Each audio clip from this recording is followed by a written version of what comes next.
बहू, दरवाजा खोल। आज तेरी अपने ससुराल में पहली सुबह है।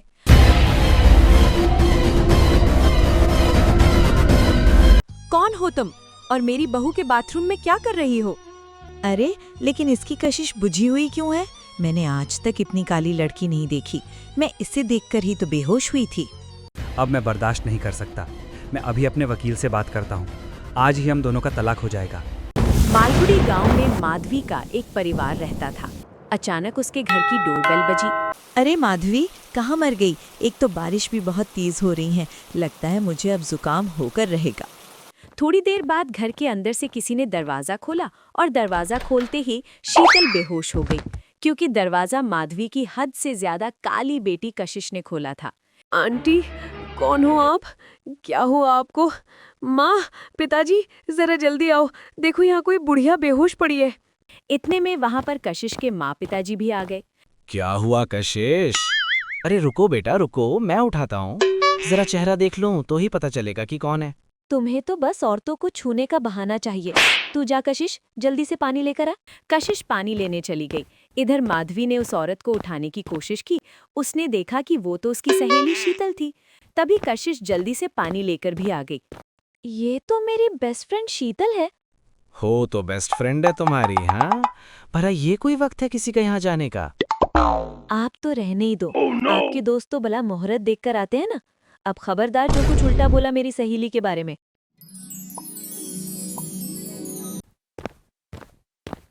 माधवी, ये काली कौन है? शीतल, तूने इसे पहचाना नहीं? ये मेरी बेटी कशिश है। अरे लेकिन इसकी कशिश बुझी हुई क्यों है? इससे पहले मैंने जितनी बार तेरी बेटी को देखा वो बहुत गोरी चिट्टी थी। अचानक क्या हो गया? इतनी काली कैसे पड़ गई? मैंने आज तक इतनी काली लड़की नहीं देखी। मैं इसे देखकर ही तो बेहोश हुई थी। इतना सुनते ही कशिश वहां से चली गई। शीतल बहुत ज्यादा काली लड़की थी, जिस वजह से कई रिश्ते आए और उसे मना करके चले गए। अगले दिन माधवी अपनी बेटी कशिश के साथ बाजार जाने वाली थी। कशिश, मैंने तुझसे कितनी बार कहा है कि चाहे घर के अंदर रह या बाहर, पूरी बॉडी पर मेकअप करके रखा कर। जल्दी से पूरी बॉडी पर मेकअप कर ले, अब हमें बाजार जाना है। कशिश ने पूरे शरीर पर मेकअप किया। मेकअप करने के बाद वो किसी परी से कम नहीं लग रही थी। दोनों माँ बेटी बाजार में घूम रहे थे। तभी एक लड़के की नज़र कशिश पर पड़ी, जो कि अपनी कार के अंदर बैठा था। पहली नज़र में ही उसे कशिश पसंद आ गई, पर उस वक्त उसने कुछ नहीं कहा। माँ, ये अचानक बारिश क्यों होने लगी? जल्दी से घर चलो, वरना मेरा मेकअप धुल जाएगा। शॉपिंग करने के बाद दोनों माँ बेटी घर आ गए। कुछ दिनों बाद वही लड़का एक पंडित जी और अपने माता पिता के साथ कशिश के घर आया। आंटी अंकल, मुझे आपकी बेटी बहुत पसंद है। कुछ दिन पहले ही मार्केट में मैंने इन्हें देखा था, तब से मैंने पसंद करने लगा हूँ। इतने में ज्योति चाय लेकर आ गई। कशिश ने फुल बॉडी मेकअप कर रखा था, इसलिए वो एक चांद के टुकड़े की तरह चमक रही थी। कशिश के संस्कार भी राहुल के परिवार को पसंद आ गए और दोनों की शादी हो गई। बहू, दरवाजा खोल। आज तेरी अपने ससुराल में पहली सुबह है। आज मुंह दिखाई की रस्म भी है और पहली रसोई भी। कशिश कमरे के अंदर मेकअप कर रही थी, इसलिए वो जल्दी दरवाजा नहीं खोल रही थी, क्योंकि अगर बिना मेकअप के किसी ने भी उसे देख लिया तो रिश्ता टूट सकता था। हाँ माँ जी, बस 2 मिनट में आई, कपड़े बदल रही हूँ। पूरे बदन पर मेकअप करने के बाद कशिश बाहर आई। सभी को चाय नाश्ता दिया। सभी को चाय नाश्ता और खाना बहुत ज्यादा स्वादिष्ट लगा, और शाम को जब मुंह दिखाई की रस्म हुई तब सभी लोगों ने उसे बहुत महंगे महंगे गिफ्ट दिए, क्योंकि वो हद से ज्यादा खूबसूरत लग रही थी। क्या बात है माधवी, बहू तो तुमने बिल्कुल हीरे जैसी पाई है। जितने ज्यादा लोग उसकी तारीफ कर रहे थे, कशिश मन ही मन उतना ज्यादा घबरा रही थी। एक दिन जब कशिश बाथरूम में नहा रही थी, तभी उसका पति राहुल कमरे में आ गया। अरे कशिश, अभी तक तुम नहा रही हो? जल्दी आओ, मुझे काम पर निकलना है। मेरा पर्स, मेरा टिफिन जल्दी से दो आकर। लगता है आज मैं पकड़ी जाऊंगी। मैं राहुल से ये भी नहीं कह सकती कि टिफिन खुद तैयार कर लीजिए। Oh God, please help me. Idea, मुंह पर फेस वॉश मल लेती हूँ। अब कशिश बाथरूम में तो मेकअप कर नहीं सकती थी, इसलिए उसे बाथरूम के बाहर आना ही पड़ा। जैसे ही वो बाहर आई, राहुल उसे देखकर हैरान हो गया, क्योंकि उसने अपने मुंह पर फेस वॉश मल लिया था और सारे घर वाले भी वहां पर आ गए। अरे ये क्या? अंदर पानी खत्म हो गया था क्या? मुंह पर क्या लगा रखा है? अपने मुंह को ठीक से साफ कर। ये सब क्या है? कौन हो तुम और मेरी बहू के बाथरूम में क्या कर रही हो? सासू माँ, ये मैं ही हूँ, आपकी बहू कशिश। मैं तुम लोगों के खिलाफ मानहानि का केस दर्ज करूंगी। माँ जी, इसमें मेरे परिवार की कोई गलती नहीं है। कशिश, मैंने तुम्हें कितना चाहा था, कम से कम एक बार बता तो देती। ये धोखा नहीं तो और क्या है? अब मैं बर्दाश्त नहीं कर सकता। मैं अभी अपने वकील से बात करता हूँ। आज ही हम दोनों का तलाक हो जाएगा। नहीं, ऐसा मत कीजिए, प्लीज। कशिश ये सब नींद में बुदबुदा रही थी, तभी राहुल की नींद खुल गई और उसने कहा, नहीं, कशिश, ऐसा मत क्या कीजिए, हुआ? प्लीज। कोई बुरा सपना देखा क्या? कशिश की नींद खुली तो उसने देखा कि ये सब वो सपना देख रही थी, लेकिन ये सपना उसकी जिंदगी में काल बनकर आया। वो बहुत घबरा गई और अगली ही सुबह उसने अपनी माँ को फोन कर दिया। माँ, कुछ कीजिए, मैं 24 घंटे मेकअप में नहीं रह सकती। मान लीजिए कभी धोखे से मैंने बिना मेकअप के रही और किसी की नज़र मुझ पर पड़ गई तो सब बर्बाद हो जाएगा। मैं अब राहुल को धोखा नहीं दे सकती। मैंने तेरे ऊपर लाखों प्रोडक्ट इस्तेमाल करके देख लिए, पर कोई फर्क नहीं पड़ा। अब तुझे पूरी जिंदगी मेहनत करनी पड़ेगी और 24 घंटे मेकअप में ही रहना पड़ेगा। पूरी जिंदगी मेकअप के साथ? ये नहीं हो सकता माँ। इससे पहले कि राहुल के परिवार को मेरे बारे में पता चले, मैं जहर खाकर मर जाऊंगी। आज के बाद मरने की बात मत करना। शीला ने मुझे एक वैद्य जी का कांटेक्ट दिया है, लेकिन वो हिमालय की वादियों में रहते हैं। चलिए माँ, कहीं भी चलिए, पर मुझे अब आज़ादी दिलाइए इस कालेपन से।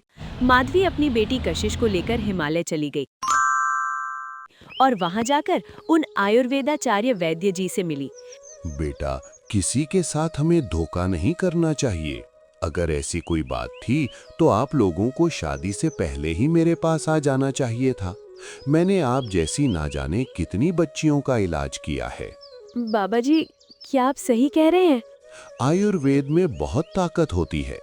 जब आयुर्वेद कैंसर जैसी बीमारी ठीक कर सकता है तो काले से गोरा करना कोई बड़ी समस्या नहीं है। इस डिब्बी में जड़ी बूटियों का मिश्रण है, जिसे गर्म पानी के साथ सोने से पहले पीना है। आधा पीना और आधा सुबह निहार मुंह फांक लेनी है और इन पत्तियों का लेप चेहरे पर लगा लेना है। बाबा, अगर ऐसा हो गया ना तो मैं दोबारा आपके पास आऊंगी। अच्छा, अब हम चलते हैं बाबा। खुश रहो बेटा। खैर, अगले दिन ही वो लोग अपने घर आ गए। उसी दिन से माधवी ने अपनी बेटी का इलाज शुरू कर दिया। पहले दिन से ही थोड़ा थोड़ा फर्क आना शुरू हो गया। ऐसे ही एक हफ्ता बीत गया। राहुल ने उसे फोन किया। कशिश, तुम्हें पता है ना कि मैं बिना अपनी कशिश को देखे एक पल भी नहीं रह सकता, और तुमने 7 दिन लगा दिए। मेरी माँ की तबीयत थोड़ी सी खराब है, मैं 5-6 दिन में आ जाऊंगी। क्या?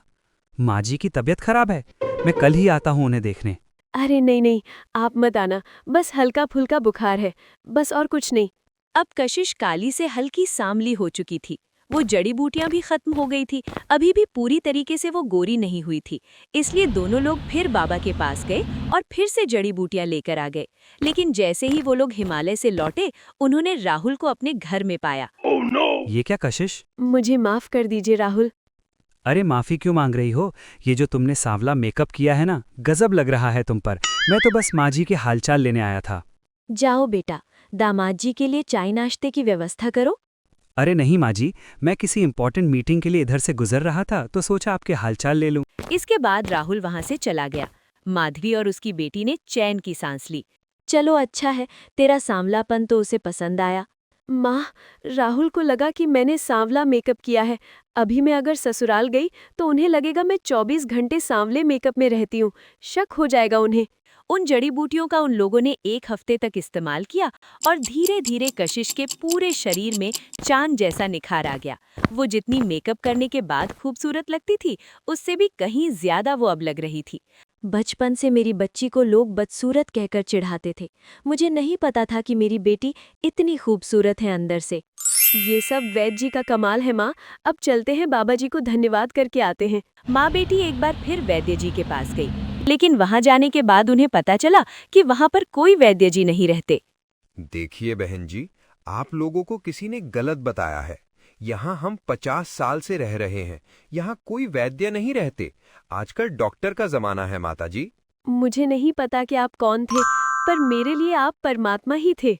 घर वापस आने के बाद ज्योति ने आदित्य को फोन किया। क्या बात है राहुल, आप तो मुझे भूल ही गए। अरे, ये तुम कैसी बातें कर रही हो कशिश? अरे मैं मजाक कर रही थी। अब मैं फ्री हो गई हूँ, कल मैं आपका इंतजार करूंगी। अगले दिन राहुल उसे लेकर घर आ गया। कशिश, ये वाला मेकअप अब तक का बेस्ट है। अरे, इस समय मैंने बिल्कुल मेकअप नहीं किया हुआ है। आज के बाद तुम मेकअप मत करना। बिना मेकअप के तुम एंजल लगती हो। नजर न लग जाए इसीलिए तो मेकअप करती हूँ, ताकि कम खूबसूरत लगूं। तो इस तरह कशिश के परिवार को कभी पता नहीं पड़ पाता कि वो शादी के समय काली थी। सब खुशी खुशी रहने लगे।